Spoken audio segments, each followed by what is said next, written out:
myself, we got Brad Andrus with us on the show from Northbridge Commercial. Brad does development. He does property management, and he focuses on light industrial self-storage with a little dash of medical office in there. So it should be a good episode. He also runs a brokerage, Access Realty Group, and he hosts a podcast called Weeks Ahead AI, all about AI and how small businesses can use it. So we're definitely going to be asking him a little bit on how he recommends people implement AI in their business. So, Brad, I'm excited to jump into this. Thanks for hopping on. Absolutely. Looking forward to the discussion. Thanks for having me. All right. Yeah, I told you before we got on here, we always start with stories. We like to hear how people got to where they are. So why don't you take us back to the beginning of your story in real estate and tell us how you got here? All right. Well, probably like a lot of people, I mean, my beginning really was the first real estate venture for me was purchasing my own home. So a year or so out of college, thought, was married, kind of thought maybe it'd be a good time to buy a house. And anyway, I remember going through that transaction working. I was working at a community bank at the time. And so I was working with one of our mortgage guys that worked at the bank. And, he'd got me approved. We'd gotten the house in contract. He'd got me approved on the loan. And I'm sitting there working one day at my office, and I get a call from a lady. She introduces herself. Hey, this is Kim with such and such title company. And I was like, yeah, how can I help you? She said, well, I'm calling to schedule your closing. I'm like, I don't know what you mean. I'm working with Phil over at the bank here. And she's like, no, I know, but I'm the title company and we do I'm like, I don't know what you're talking about. Let me talk to Phil. I'll get back to you. So I had no idea even what a title company was. Didn't know what the process was, but anyway, bought that house and kind of felt like, okay, I feel pretty good. Maybe I really had no aspirations really beyond that, but it wasn't 6 months later, a buddy of mine came and said, hey, I think we can buy this old house and add on to it, convert it into a duplex. I'm like, do you know how to do that? He's like, yeah, I think I can. I'm like, all right, I'll go get the loan. I'd gotten one loan, maybe I can get another. Yeah. And so got that loan and he did all the work and we rented out and it turned out great. I was hooked from there on, just hooked. And so anyway, really started doing a lot of rent houses, kind of, from duplex, a couple of duplexes and rent houses. And about 10-ish years ago, kind of through my lending background, commercial real estate lending background, kind of said, you know what, I think I want to shift everything over to the commercial side. And so sold all those rent houses and kind of really was fortunate to find one buyer, probably left some money on the table, but it allowed me to do a 1031 exchange out of all of those at one time into a couple of larger commercial properties. And so that was kind of how I got really my start as far as my direct ownership into commercial real estate. Nice. I love it. And this was all down in the DFW Metroplex? Yeah. I'm north of Dallas, about 40 miles north of Dallas in the Denton area. So Denton County area. Yep. Nice. So it sounds like you had quite a good footing when it comes to individual single family rentals. And that is usually how people start out and mm-hmm. kind of where they see their trajectory going is they're like, we all live in houses. That's what we understand. And so they start buying houses and they're like, all right, I'm going to get 10, 20 houses and then I'll retire. But once you get into real estate, it's quickly, a lot of people move over to commercial. And I always like to ask people who did have success in the single family field and then move to commercial. Why did you make that transition? What was it about the, commercial real estate that was different than owning the single family? Yeah. You're right. I had a plan once I kind of got hooked on it and was starting to acquire, I'd gotten up to 10 or 12, 15. And I was like, all right, well, there's no sense in stopping, and I ended up I kind of told my brother, I remember telling one of my brothers one day, I was like, I've got a pay me every day plan. He's like, what does that mean? I said, well, I'm going to have 30 rent houses and somebody's going to be paying me rent every single day for the rest of my life, and I was like, that, it seemed like a pretty good plan at the time. And really, for the most part, owning those rent houses was good. I mean, I owned them, most of them in kind of one small town outside of the Denton area, and the demand was high, supply was low, and so I stayed full. But it just got to be a lot of work dealing with working with all those tenants, all the little issues that would come up, and the calls that would come, and I was trying to manage those myself. And I was like, okay, I'm either going to have to flip these over to a real property management. Or again, kind of having been exposed to the commercial side of things through my professional background. I was like, maybe I could trade 20 tenants for one or two. What would that look like? And how would that simplify my life? And so that was really kind of what got the ball rolling for me. And it didn't end up being one or two. I think that initial transition from 20 rent houses was probably uh, 4 or 5 tenants, I guess. 5 tenants is what I traded out for. And so ended up being just a lot, simpler management wise. Actually, most of those tenants were on triple net leases that basically pushed all the uh, expenses to the tenant for the most part, and including property management. And so, at that point, it was like really freed me up. Okay, hire a property manager, and really my tenant's paying for it. And so, uh, those were some of the big reasons I made that transition, and it was a good transition for me. Nice. So yeah, it sounds like simplicity of operations. You wanted to replace the headache of 20, managing 20 individual families or renters, and then replace it with, businesses, just a few of them. And then Mhm. obviously the scale there is a lot easier to scale from, buying individual houses to bigger properties. You mentioned Yeah. triple net. So it sounds like you went into what did your Well, industrial those probably were is what you, all, yeah, they were kind of what I'd call light industrial, 20, well, I guess 7,500 square foot was the smallest, up to about 25,000 square foot metal warehouse buildings, little office, mostly warehouse, kind of properties. And so, the thing I love about those kind, and there's other type of commercial real estate that's similar, but these are typically businesses, small, medium. Sometimes you get those large national tenants, but small, medium-sized businesses. But they're just entrepreneurs, operators. They're out there hustling and doing their thing. And when they have a problem, they deal with problems all day, every day, whatever business they're running. And so when they have a problem with their real estate, maybe their HVAC or maybe there's a little plumbing issue, they don't flip out. I mean, they just kind of take it in stride. Maybe they call you, maybe they take care of it themselves, and just kind of add it to, hey, Sally, take care of this as well while you're at it, And so it's very different from a residential renter. Oh, Gabriel, you still there? yep, yep. Okay, somehow my little screen is disappeared, but it's very different from a residential renter that is, calling me and just flipping out, at 10 o'clock at night because there's a plumbing leak or whatever. And so that was really refreshing to kind of start working with those kind of tenants. Yeah, having businesses as the renter, I mean, it would be night and day in terms of the accountability and the I guess the agency that they execute over the property itself. Yeah. I still Now, haven't I mean, there's some downsides to it, right? I mean, you trade 20 tenants for 4 or 5, and so one tenant moves out, you have 20, one tenant moves out, you're now still 95% occupied, so to speak. Whereas on the flip side, you got 4 tenants, one moves out, you've lost 25% of your occupants. And so there's some trade-offs to it. But for me, over the last 10 or 12 years, as I've really transitioned that route, it's been more positive than negative. Yep. Yeah, but industrial, it sounds like, is not where you stopped. You moved on. At that point, you moved to self storage, and everybody on the podcast knows that I love self storage, and we talk about it all the time. So I'm excited to hear, why did you make that transition? What kind of brought your attention to self storage? Well, so then, okay, went from 20 tenants to 4 or 5. Now, how about this? Let me go to 1,000 tenants, or 800 tenants, or 300 tenants, whatever it might be. We had an opportunity to buy our first. And this, I'm referring to a little group that I'm now, some of my partners in our investment group, but we had an opportunity to buy a storage facility kind of in just on the outskirts of this downtown area here in Denton.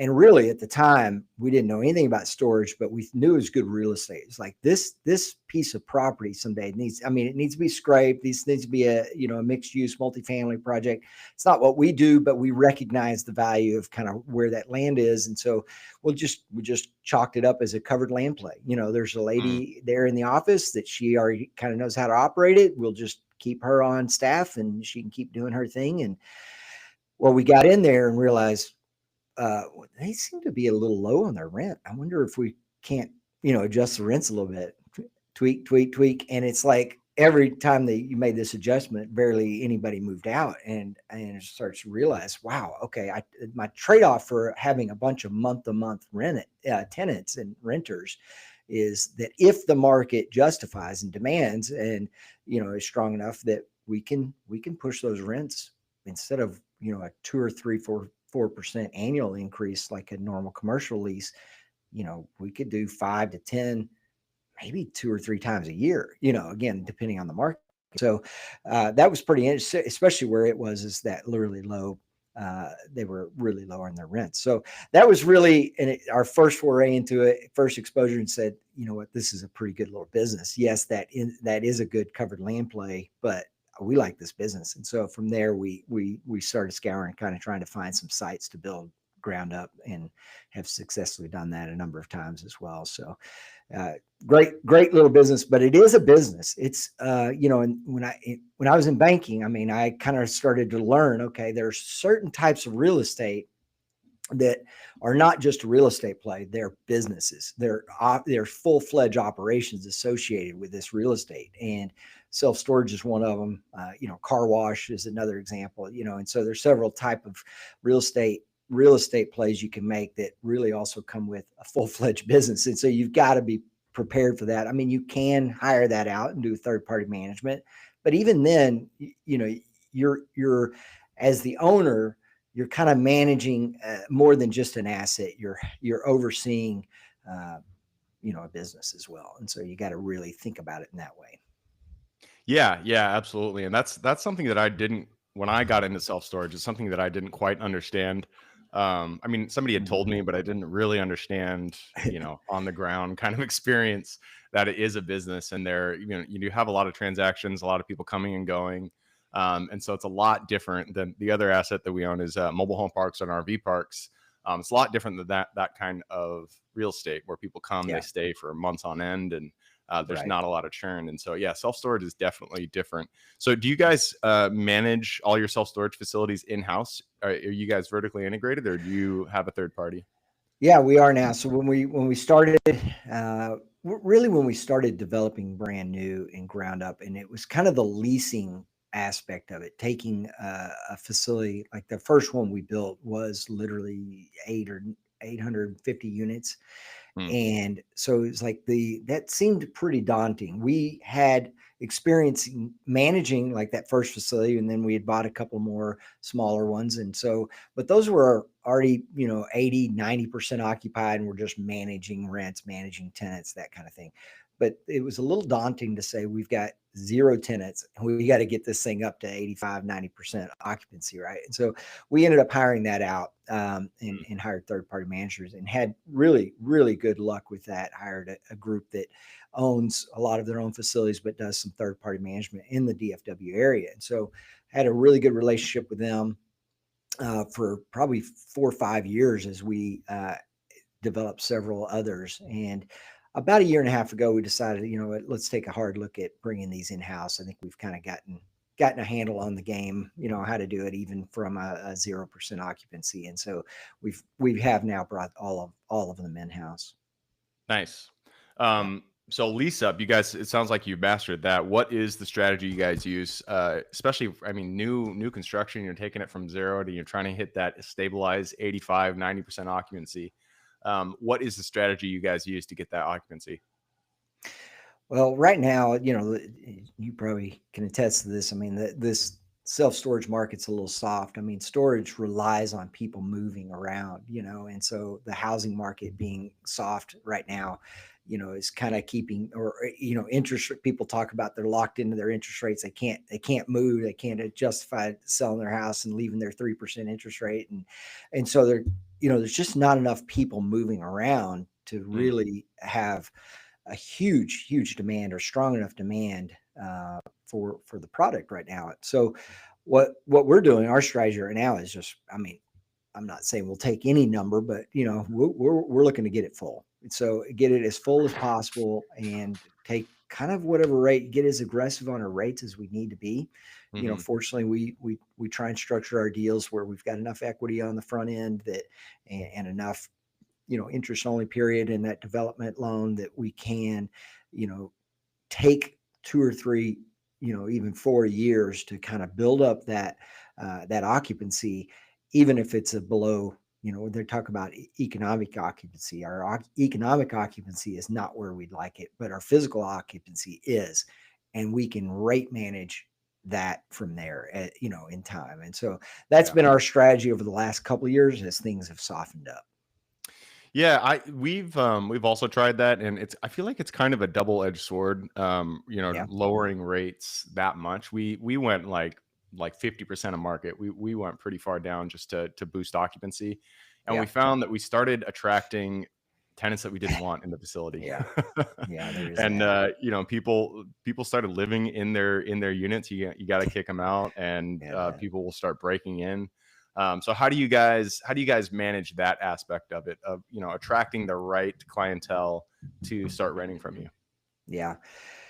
I think we're trying to be in just the right areas. I mean, Mm, storage is an interesting business because it's kind of been around long enough, and it's kind of there's a little bit of a science to it, and so it's really a 3 maybe 5 mile game, right? And so mm, your tenants mostly are coming from about a 3 mile radius, within about a 3 mile radius, as you know. And so we just really try and focus on where we're putting it. We might go into some areas that are a little green, but we know what growth is coming and the mm. type of quality of growth that's coming. And so we're just trying to be in areas that, I'm not saying there's all kinds everywhere, but Yeah, if yeah, we yeah. can kind of target areas that for the most part the demographics are good, Favorable. economic demographics are strong, then and I wouldn't say we've gotten quite as aggressive as you've said on our rate cuts either. So maybe that's part of it, but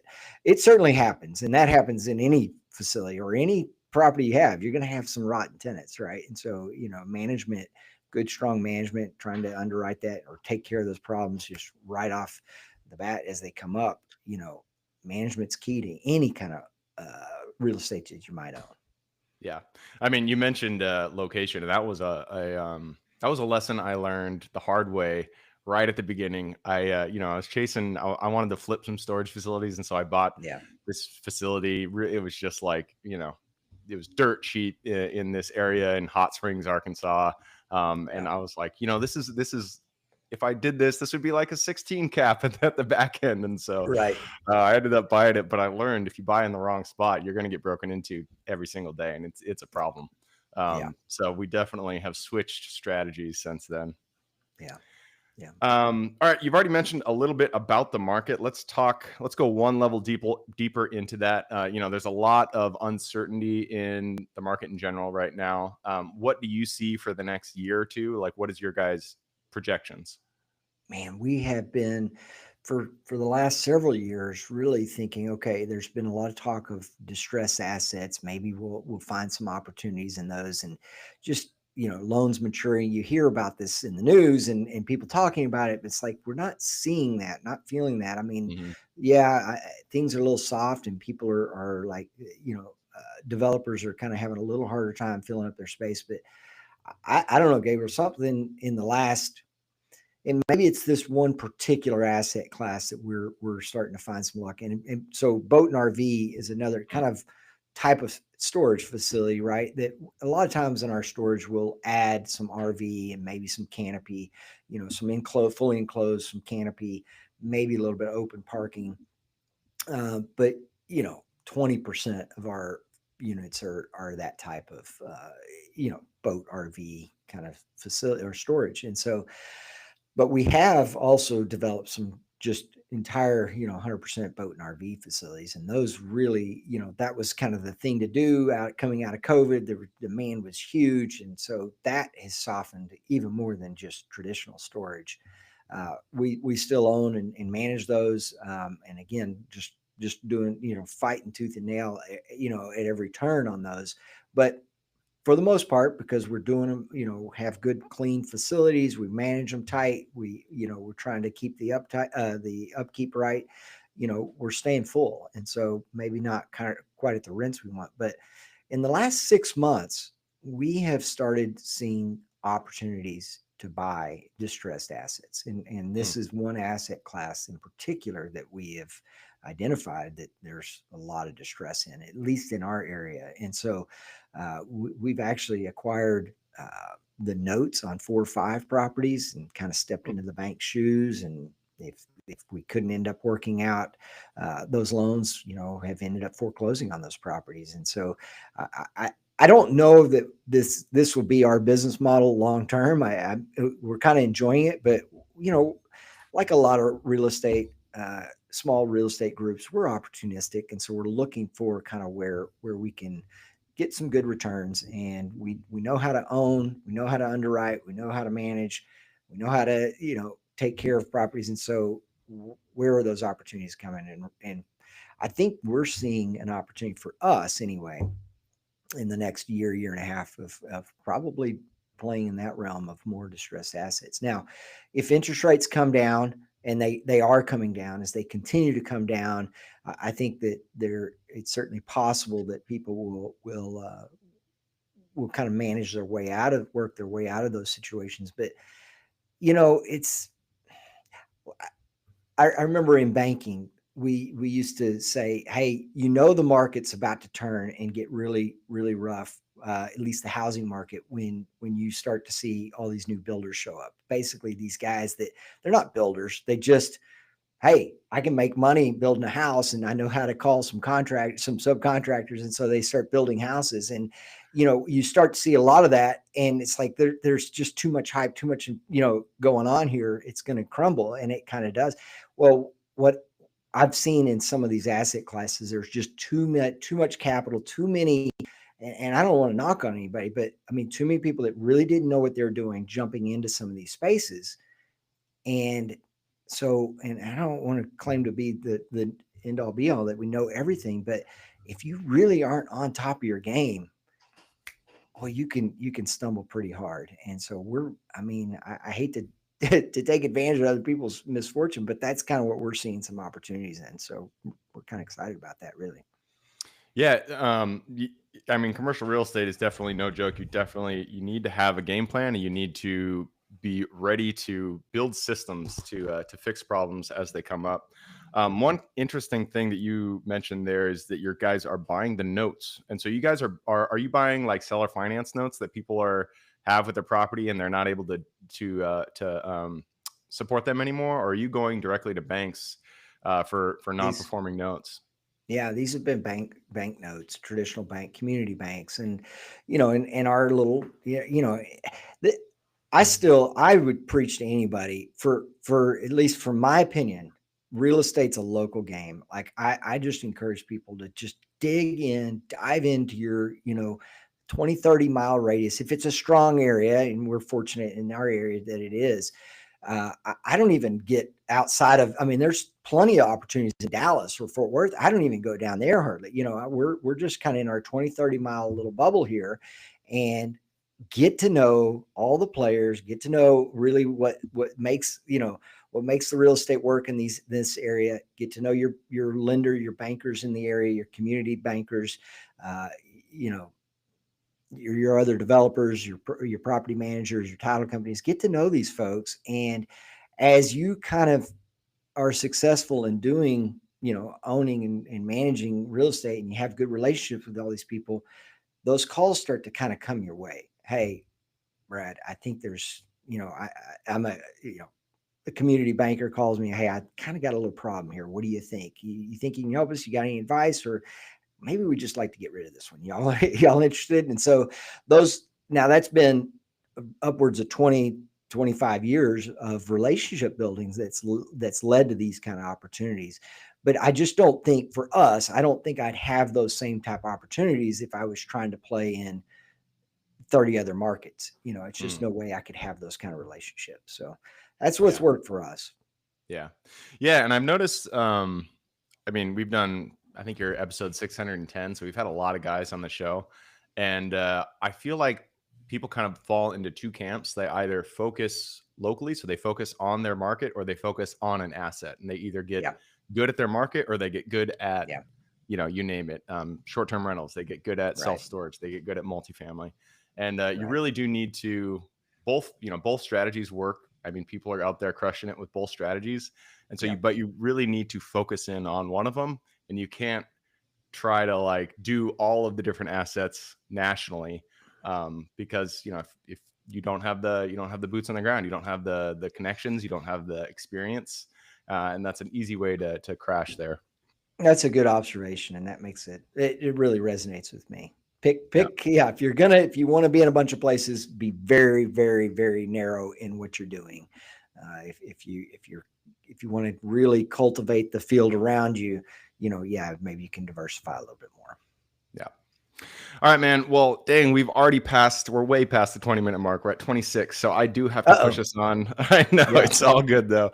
I do have to push us on to the quick question round. There is a question in this section. I wanted to talk about your focus on AI, and we'll get to that. I'm still keeping it in this podcast because I want to know Okay. your opinion. But we are jumping into the quick question round. Are you ready? Yes. All right. It starts with education. It could be any form. I need two recommendations, one for general life wisdom, and then one for real estate. And this could be a book you've read, a conference you've gone to, a mentorship program you've been a part of, anything like that. Okay. Well, I think for the networking is what I would recommend people get into. And so if there's a particular asset class that you're interested in, there's some sort of network or association around that asset that's probably pretty local or somewhat local. So that's where I would turn. If you want to get into storage, like Texas, the Texas Self Storage Association, you just start attending those conferences and kind of networking with those people, and even vendors. Like you go to the vendor fair and start talking to them and understand what they're trying to sell you something, but you learn so much along the way. So that's one of the places I point people. Nice. So conferences, and then in general, and networking. And Yeah. you mentioned TSSA. SSA has a conference. They do it. It's been bouncing around pretty much everywhere. I was going to say they do it generally in Texas. At least I've gone to a Yeah, Texas SSA it's conference been a here few a lot. times. Yeah. Yeah. Yeah. Hmm. All right, let's move it on to the next question. This is for the younger version of Brad. Let's go back to that guy. Let's say he was still working at the bank so many years ago, just buying that first single family, I said, or duplex, Yep. with your buddy. Go back to him, look him in the eye, give him one piece of advice moving forward.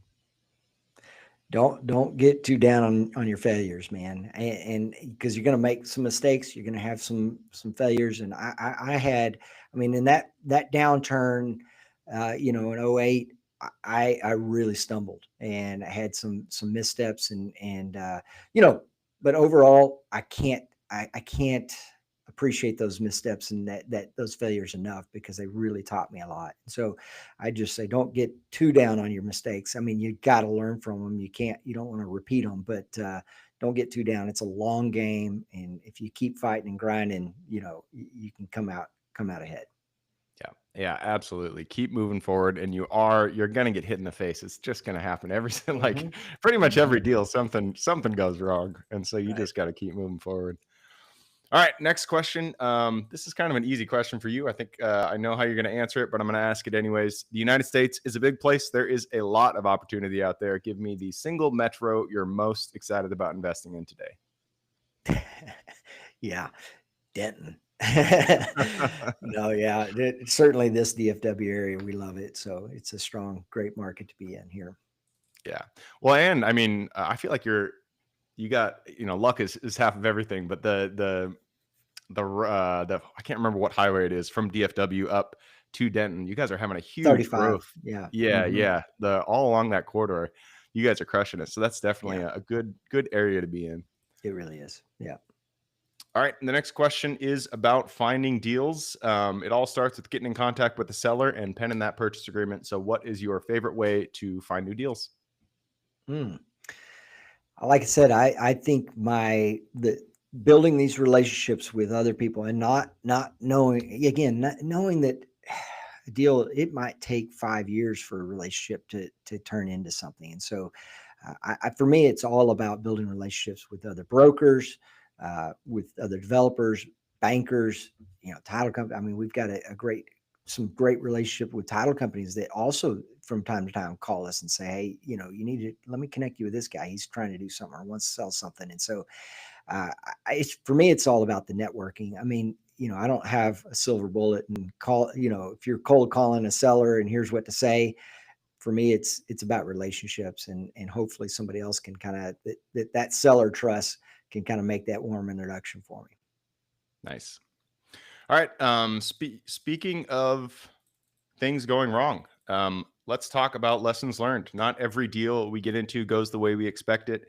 In fact, as I mentioned, pretty much every time something is going to go wrong, and that's when we get to learn a lesson. So give me a single deal that went a little bit sideways for you, and then what was the lesson you pulled from it? All right. Well, I go back to that '08. I thought, hey, you know what?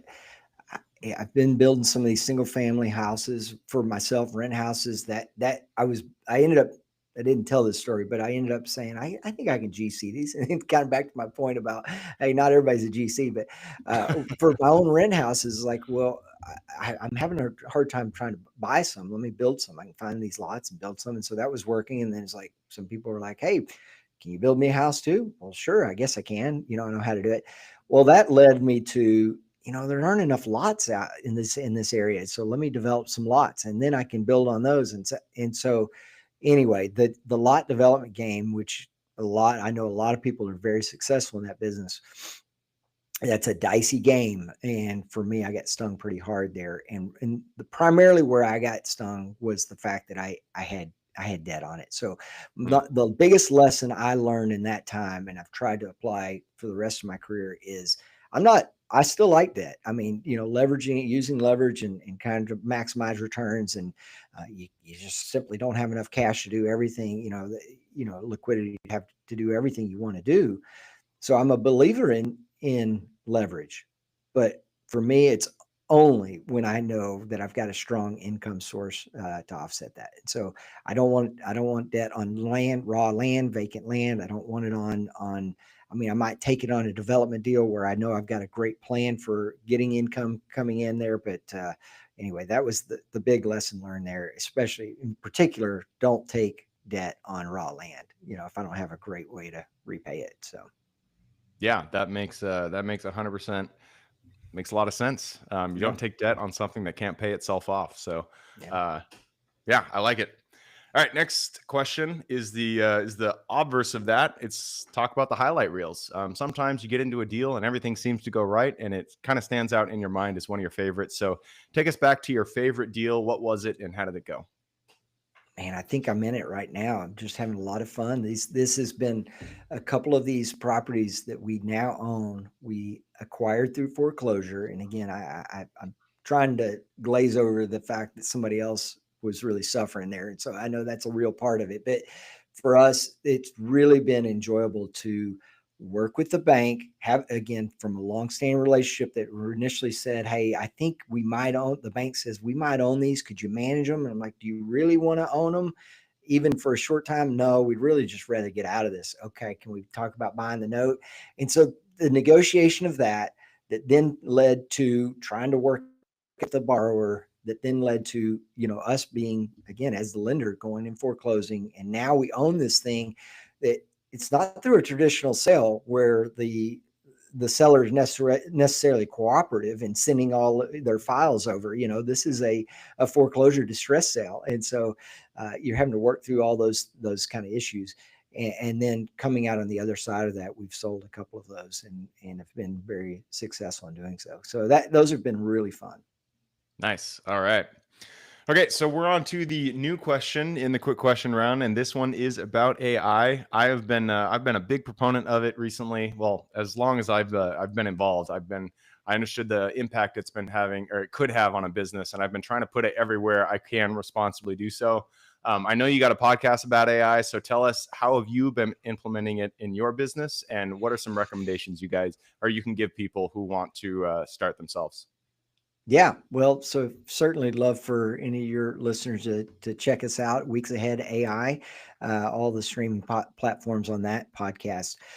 But for us, one of the thing is that we're finding is like, hey, let's just find some of those tasks that are really they're repeatable, they're monotonous. They don't take a lot of necessarily intelligence to handle, but they're kind of something that's got to get done, right? Identify that. We love the Plod. I don't know if you're familiar with the Plod, but Plod is basically, it's a recording device that it's an AI recording Oh device. yeah. You see them now in any Zoom call, you jump in, somebody's got one on automatically jumping in, but this is a separate device. And I would just encourage people to check out that tool, get it, start talking to it, and just kind of talk through your day or your week. And hey, here's some things I deal with that that are so annoying, or I have to always do this, and it takes more time than I think I should be dedicating to it.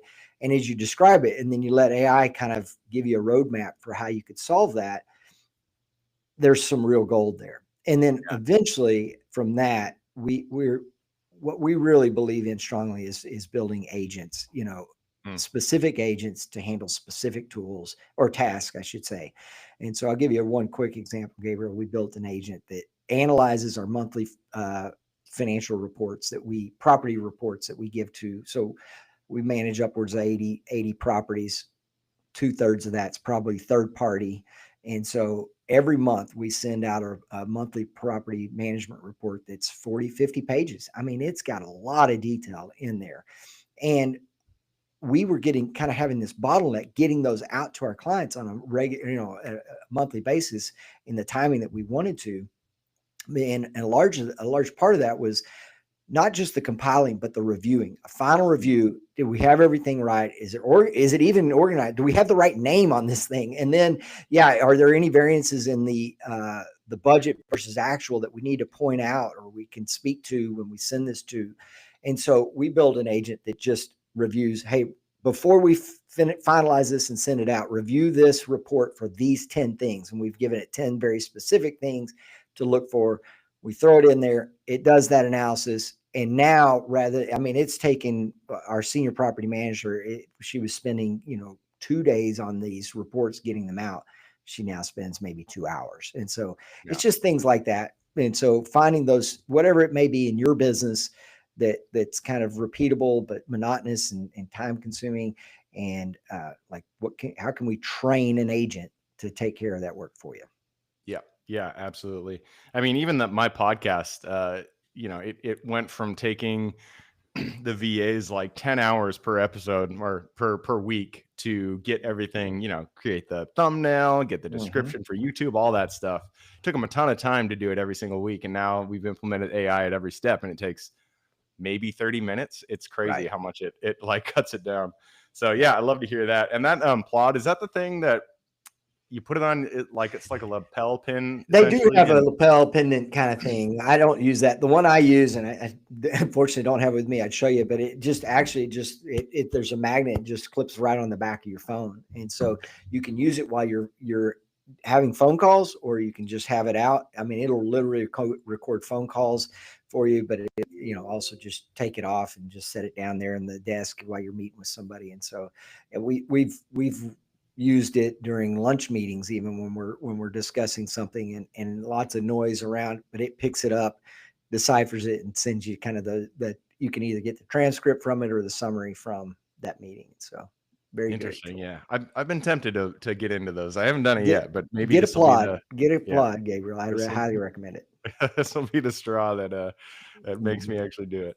Yeah. All right, that is the last question. Well, actually, there is one more question, and this is for the listeners. You've given us a lot to think about. I'm sure people want to reach out, get in contact with you. This is a two-parter. Where can they find you, and then what can they expect when they reach out? All right. Yeah. Just look for me, Brad Andrus, on LinkedIn at Northbridge Commercial Real Estate there. That's probably the best way. Northbridge Inc. is our website. But I'm not regularly posting on LinkedIn, but I'm fairly active in there, and I think you can kind of find some posts that you might be able to pull some meat from. But that Weeks Ahead AI podcast, I think that's probably a great place for people to tune in and get your mind thinking about. And again, we're real estate centric and focused, but we're talking to other business owners and operators.